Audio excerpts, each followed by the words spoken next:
Where's Sherry? Did she get down here yet?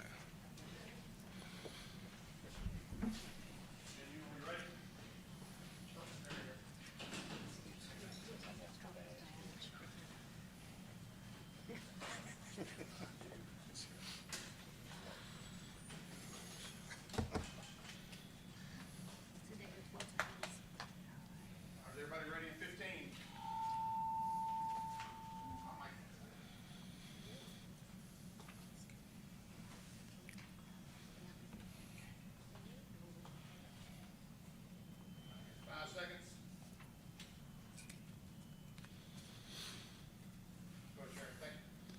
So thank you all for joining us this evening. Tonight I stand side by side with our law enforcement partners, our mayor, city leaders, to share the heartbreaking news that Jacksonville has suffered the loss of 3 precious lives at the hands of an active shooter. This afternoon, a little after 1 p.m., an individual we have not yet officially identified entered a Dollar Tree in the Newtown area of Jacksonville, outfitted with a tactical vest, armed with an AR-style rifle and a handgun. Then the shooter killed 3 people before turning the gun on himself, taking his own life. Other than the 3 individuals killed and the shooter himself, there are no additional people who suffered gunshot wounds. We are not identifying the deceased victims at this time, but I can tell you that there are 2 male victims and 1 female victim. All of the deceased victims are black. Multiple units from the Jacksonville Sheriff's Office responded to this active shooter scene, as did members of Jacksonville Fire Rescue, our mayor, and city leaders. We are still in the very early stages of this investigation, so there's a lot of information that we don't know at this time. I will share with you the information that I have been able to verify. The shooter was believed to have resided in Clay County with his parents. He was involved in a 2016 domestic call in Clay County with no arrest. In 2017, he did have a Baker Act. We know that at 11:39 a.m. today, Sheriff Cook gave us information that he left Clay County, headed to Jacksonville. At 1:18 p.m., he texted his father and told his father to check his computer. At 1:53 p.m., the shooter's family members called the Clay County Sheriff's Office. By that time, he had already began shooting in Jacksonville. The Clay County Sheriff's Office, who has been assisting our agency with this investigation, received information after the shooting that the shooter had authored several manifestos, one to his parents, one to the media, and one to federal agents. Portions of these manifestos detailed the shooter's disgusting ideology of hate. Plainly put, this shooting was racially motivated, and he hated black people. He wanted to kill niggers. That's the one and only time I'll use that word. I want to be very clear that there is absolutely no evidence that the shooter is part of any large group. We know that he acted completely alone. If you take a look at the images on the screen, you'll be able to see what he utilized. The weapons that the shooter used today are a Glock and an AR-15 style rifle. This is a dark day in Jacksonville's history. Any loss of life is tragic, but the hate that motivated the shooter's killing spree adds an additional layer of heartbreak. There's no place for hate in our community, and this is not Jacksonville. As a member of this Jacksonville community, I am sickened by this cowardly shooter's personal ideology of hate. Homicide detectives are actively investigating this tragedy, and despite the fact that the shooter is dead, they will continue to investigate this until we have a complete understanding of what happened and even why he did it. Our Jacksonville community collectively cries tonight. To the victims and victims' families, our thoughts and prayers are with you now and will remain with you. Please know that in the face of this tragedy, this agency and our city stands with you. We stand united and resolved in our commitment to accountability. We stand united with each other. Those who have personally suffered loss and those who have been touched by this tragedy, we are with you. We stand united and resolved against all forms of hate. And at this time, I'll take any questions that I can. Sheriff Waters, does the Sheriff's Office consider this a mass shooting, and why or why not? Yes, it's a mass shooting, it's an active shooting, whatever you want to label it. It's a shooting that should not have happened under any circumstances. I don't think names of the shooting really matter. What matters is 3 people lost their life today. Sheriff, there are reports that the suspect may have been seen on Edward Water University at first and then made his way down the road. Can you confirm that? Was the plan to maybe start to go there? I can't tell you what his mindset was while he was there, but he did go there, and he did put his vest on and a mask on, and then went directly to Dollar General. Sheriff, did Edward Waters University catch the incident on camera, on their cameras? That's still part of our investigative process. How does the community, the sheriff's office, everyone that you see side by side, how do you go about healing that process to know that those type of ideologies still exist today?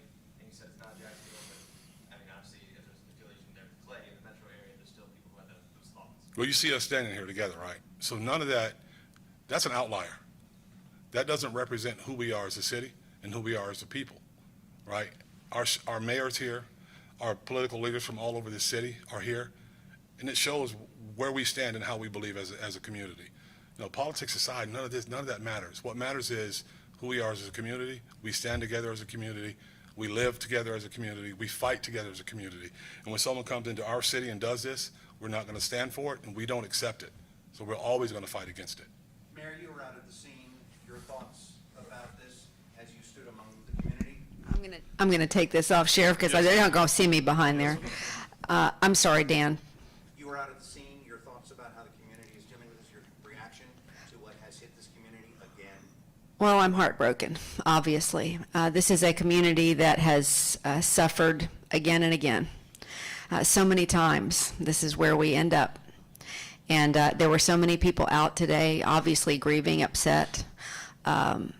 It's just something that should not and must not continue to happen in our community. It's too often the same folks. And this type of hate, this type of, you see the swastikas on the gun, we must do everything that we can. We must do everything that we can to dissuade this type of hate. And so I can't even begin to tell you how frustrating this is for all of us, because we've seen it too much. We've seen it too much. And this, as you know, was the anniversary of when we had the shooting at the landing. And I believe that was also indicated in the manifesto that he was aware of that, and perhaps chose this date in alignment with that.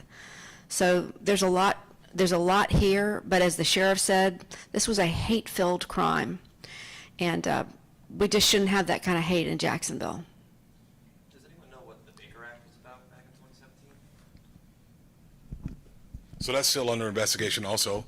And before we go any further, I want to give Sherry Onks, the SAC for our local FBI, an opportunity to address you all about a few things. Sherry. Thank you, Sheriff Waters.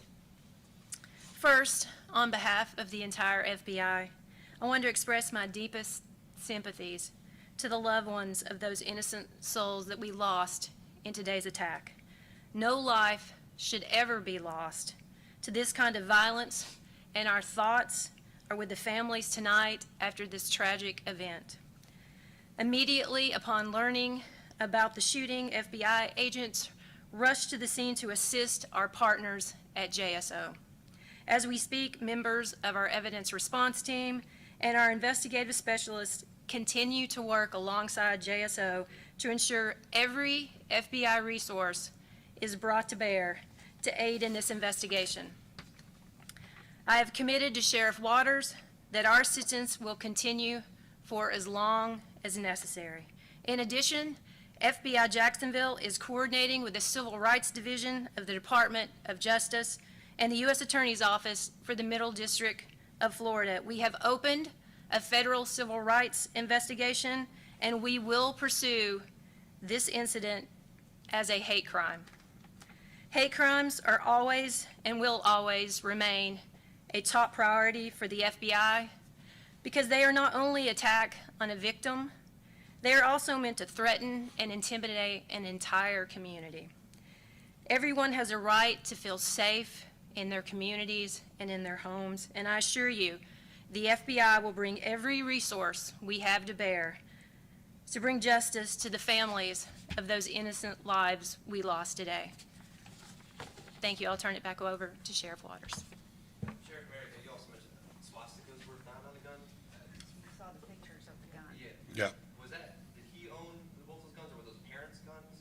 No, they were not his, those were not his parents' guns. I can't say that he owned them, but I know his parents did. His parents didn't want them in their house. Did he legally purchase those guns? From what we can tell, we don't know yet. That's still a deep part of the investigation we have to get into. Did he ever have the guns taken away by the red flag law? Again, that's something we can't get into because we don't know yet. I wanted to get out here, I want to tell you as much as we could right now so that our community will know, one, that there's no danger, no further danger, and two, I want to be as transparent as possible. I want to let you know exactly what his intentions were, because there's no reason not to tell our community what went on. And I think that's important for people to know. There was also a shooting at like a White Sox game last night. There was a shooting earlier this morning in Boston. Obviously, we have the Jags tonight. I mean, is there going to be any sort of extra precautions in the near future for those type of big events that people may? Jags games and events are very well covered, and one thing has absolutely nothing to do with the other. This was quite frankly a maniac who decided he wanted to take lives. Was this a targeted crime, Sheriff, or did he just pick a community and it was opportunity? No, he targeted a certain group of people, and that's black people. That's what he said he wanted to kill, and that's very clear. And I don't know that the targets were specific, but I know that any member of that race at that time was in danger of the black race. Any other questions? Sheriff Waters, I was going to ask, is there any reason why your office is not identifying him yet? Can you clarify why not? Yeah, I'd love to identify him, but we're not identifying him because we don't have a positive identification. It's very important for us as an agency to make sure that we have an official positive ID. When a person is deceased in Jacksonville, that body is in the custody of the medical examiner's office. So we have to wait until we can make a positive ID. Once we do that, then I'll tell you exactly who he is. Jumping off that real quick, is there, I mean, can you give it like an age range? Living with parents? Early 20s, Early 20s, white suspect? white male. Thank you. One more question, was it Dollar Tree or Dollar General? Dollar General. Okay. Dollar sorry, General. I know a Dollar Tree was in there once, I just wanted to clarify. Dollar General. All right, thank you.